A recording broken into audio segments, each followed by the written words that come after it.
তো আমি সবাইকে বলবো, বাচ্চাদেরকে বলবো তোমরা সামনে এখানে একটু বসে পড়ো, তোমরা সামনে ওখানে একটু বসে পড়ো। আমরা বেশিক্ষণ থাকবো না, কয়েকটা গজল গিয়ে আমরা এখান থেকে বিদায় নেব।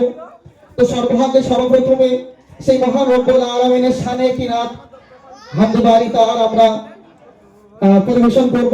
আপনারা আমাদের গজলগুলো শুনবে এবং বোঝার চেষ্টা করবেন। এটা তাকবীর দেন কি নারী তাকবীর?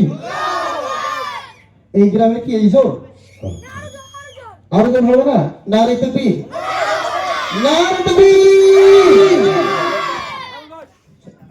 আল্লাহ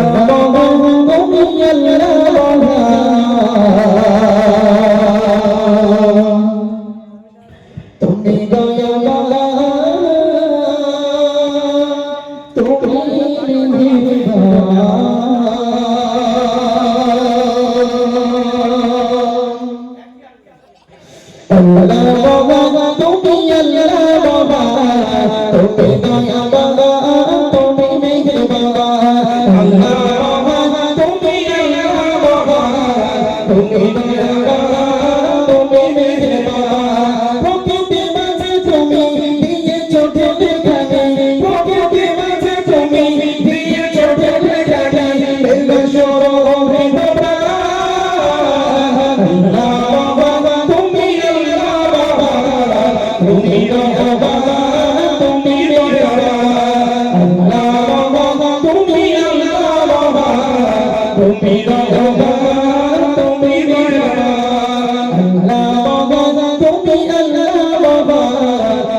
তুমি